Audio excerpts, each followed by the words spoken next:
Ọjọ́ ikú lọ́jọ́ ìsinmi. Or in English, the day of death is the day of rest. This Yoruba proverb from West Africa has inspired hard work, diligence, and tenacity for centuries. However, for the African immigrant woman with a limited support system, one must contemplate the real value in prioritizing rest while we're still alive. I am Modele Akintokun, and reflecting on the subject of rest with me today are two very accomplished women. Dr. Hadiza Babatolu, a medical doctor, married, and mother of three. I also have Mrs. Fumi Ayebiwo, banker, married, mother of three, and you also added driver, nanny, and so on and so forth. Ladies, thank you so much for making the time to be with us at the studio. Thank you for having us. It's a pleasure to be here. Awesome. So let's just jump right into it, and we'll start with you, Fumi. Walk us through a day in the life of Fumi. My day is very busy. From when I think of waking up from my dream, I already think of how crazy it's going to get because, getting up, getting the girls ready for school, getting myself ready for work as well. It's very important for me and my family to have a devotion time in the morning. Right.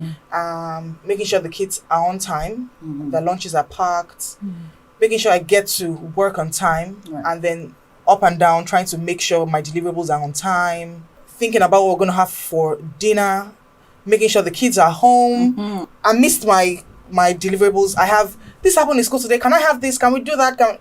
It never ends. And then getting back home, running through their day, making sure, everything's well, making sure dinner is served, everyone's well. It never ends. It honestly never ends. I imagine that the weekends are maybe more restful, or no? So those are the times. That's a big sigh. Yeah, because those are the times I try to catch up with. My girls are still growing. Yeah.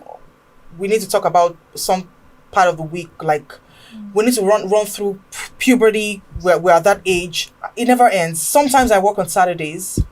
I also have a husband to make sure I cater to make sure that our relationship is not suffering because I think I'm, busy and all that. So I'm also very active in church. I teach in the children ministry in church. I have, Sunday school to prepare for as well. I have friends that, count on me for, support. And it never ends. Wow. So that's an ever-rolling wheel, a never-stopping wheel. Yeah. Dr. Hadiza, do you have a similar situation in your household? Yes, indeed. Indeed. I was thinking, that's a lot of, physical and mental activity, and it just doesn't end. And I've got 3 children as well, as Modele said, and they're quite active in sports. So it's finish work, drive from one place to the other, drop this one off, drop that one off, pick that one, pick up that, and it's from Monday to Saturday, sometimes Sunday. Wow. So yes, it's quite full on. That's with my full-time job and of course taking care of a house. So yes, it can be pretty hectic. It is hectic, sure. I can imagine. Yeah. So Dr. H, the next question goes to you. In the light of the proverb that I quoted earlier, would you say that there are feelings of inadequacy or guilt? Is that commonplace in a situation where one is so busy, with a limited support structure and no real free passes here in North America? Sure. With coming from Africa, Nigeria specifically, most parents want their children to do well, and your aim is to make sure you give your all to make your children do well, and they have to be at par with their, mates wherever you find them. So you're thinking, I'm in this country. They do hockey. What's that? Okay, soccer. Okay. Oh, swimming. They need to be learn how to swim. Okay, let's sign them up. Gymnastics. Okay, gymnastics. Okay. And there's so many things. You think they should at least, have an experience of that. But you're also thinking, I need to work to pay for that. Right. And at the same time, you're like, Catch 22. Yeah, catch 22. Okay, maybe we need to let go of that so that I can go to work, so that, if we're doing all these things, we're getting so busy. What time do we actually have to foster that interpersonal relationship? Right. So there is that guilt. Sometimes you think, I'm not doing enough as a mom, or sometimes you think, I'm trying to do the best for my children, but what is given? What am I letting go of? What, the opportunity cost. The opportunity cost. Right. So it's trying to find a balance, but there's almost always that guilt, I think, especially in moms who are trying to do the best for their children, but at the same time should think about themselves, as you mentioned earlier. So yeah, I think most women have that, guilt and feeling of inadequacy, maybe when it comes to parenting. Okay, so let's go back to Funmi. What would you say? What do you do for relaxation? How do you rest? I like to sleep. I don't put my beauty sleep for sure, but one thing I do that kind of really distresses me is I try to exercise. So away from trying to lose weight, or I try to exercise to be fit and to help my heart race. When my heart races, I find that when I'm done, I'm calm. It feels like I've let out something heavy. So that's one very important thing I do, that I think I do to rest. May I jump in at this moment? Yes. Do you feel happier after you? Oh, I do. That's funny you say that, because actually when you do things like exercise, you distress, but you also release endorphins, happy hormones. So it's a good thing. Exercise is a good thing. Right. It's a good thing to help distress. It actually is good for your health, but it also has the benefits of, yes, your heart rate gets faster, cardiovascular, so healthier heart, tones your muscle, but it actually helps you distress and actually makes you feel happier. So I got that right. I know, right? So there's a medical explanation for why that's happening. It's not just it's not just happening. There's an intentional scientific process that's going on there to give you that relaxation. That's amazing. So, Dr. H, would you say that there are some other activities that are you put a check mark for it and say this is a good source of rest, and some others that maybe are not good sources of rest for us? So rest is not just, so when we describe rest, we think of it as maybe inactivity, but most people will probably go to physical inactivity. But don't forget, you also need mental rest. So apart from physical rest, where you're up and down doing something, you also need the mental rest. So I'll give a bit of an example. So as moms, I'm sure we're like planning the meals, planning the next activity, planning the holiday plan. So your mind is grocery, exactly. You're constantly thinking. Exactly. Yes. So that's quite a high mental burden, because that's just regarding your family. Now, if you're working, a working mom, there's that too. Yes. So part of resting will also be try to get a mental break. Like for you sort of try and sleep, but that's good. Have a bit of a power nap. You can maybe watch TV, something mindless. But having said that, you don't go binge watching and then you're sort of guilty here. You go into it and you're spending hours, trying, I need mental rest, and then you're not sleeping. Right. So things like that. So and then of course the physical. So the physical will be the going for swimming if you want. It tones up your body, going for walks. That might even be a time to engage with your family. You can all go together. So that's good. That's a time of breaking away from the usual and just doing something leisurely. And with your mental, sorry, I'm jumping in between, but I'm saying it as I remember. With the mental, it might just be listening to music and just absorbing, allowing yourself to just absorb the words, just let yourself relax within the music, or even reading a book. You probably want fiction. You don't want so because we already have enough of real life. That's true. In real life.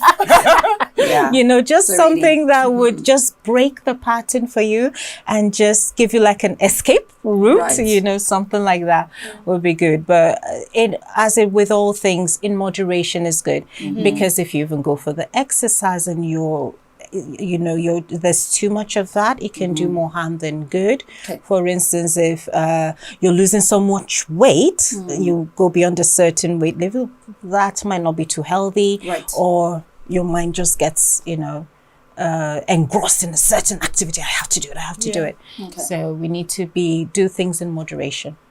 While we have the doctor in the house, let's get some more info from you. So what would you say are the implications of lack of rest medically? Oh, there's quite a lot in that. Yeah. So, do you know for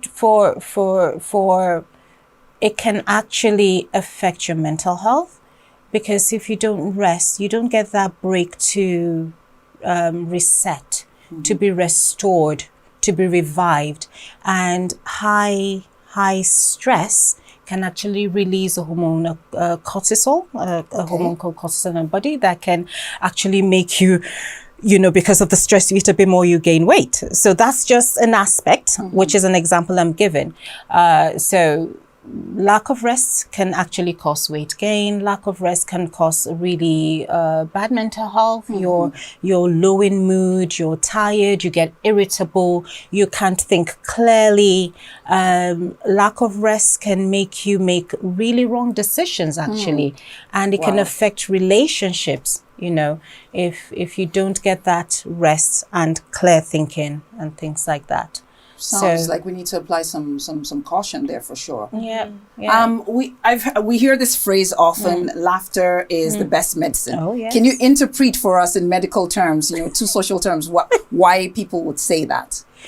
Well, when people laugh, it's actually because it's something that's funny, isn't it? And Right. it makes them happy. Yeah. And I do think things that make us laugh release the same thing also, some hormones within us that make that make us feel a bit happier.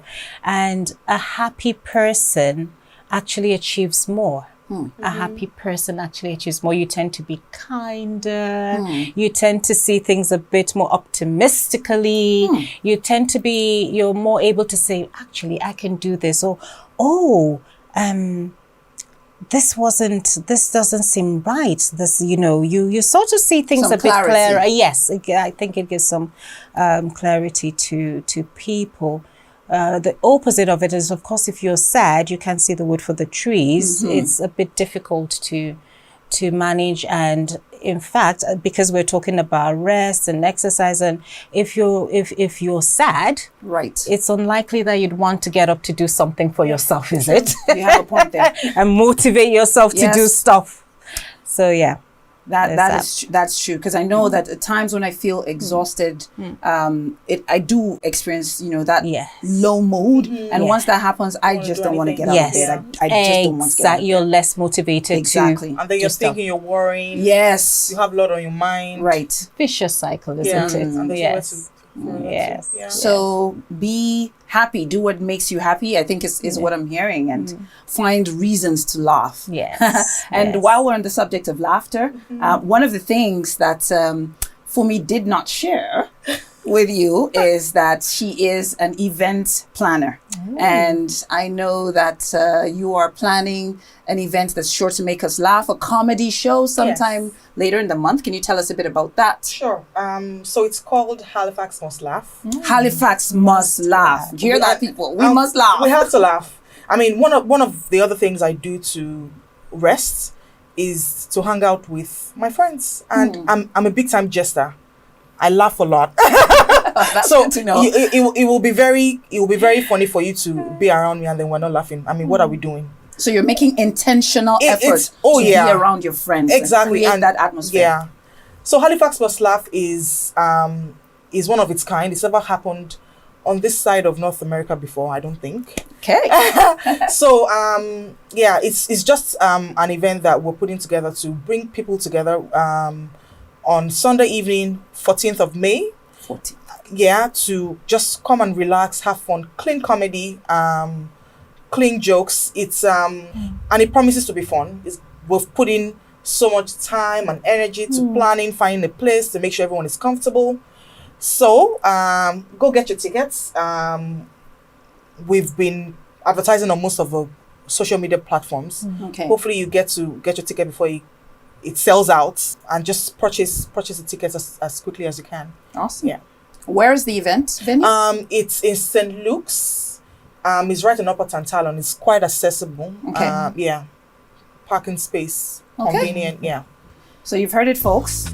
We have not only been encouraged to rest and make ourselves happy, create a happy environment, but to laugh as well. And here's an opportunity to attend a comedy event called Halifax Must Laugh, to ensure that we really must laugh on May 14th. Make the effort to get the tickets and give yourself a treat. Thank you so much, Thank Dr. you. Rach. Thank you so much, Fumi. This has been an awesome, amazing time. I've Indeed. thoroughly enjoyed hanging out with Me people. same. Indeed. Thank you. Are you laughing already? Yes. Yes, I'm distressing. I'm enjoying That's good. That's good. a time of happiness and laughter. Yeah. That's good. Yeah, all right. That's good. Thank you. So we've been talking to Dr. Hadiza Babatolu and Mrs. Fumi Ayebiwo on the subject of rest, creating a happy environment around you, and finding time to laugh. Don't forget to subscribe to this channel, to click the like button, and to hit the notification bell. Till we come your way next time, I am Modele Akintoku. Bye for now.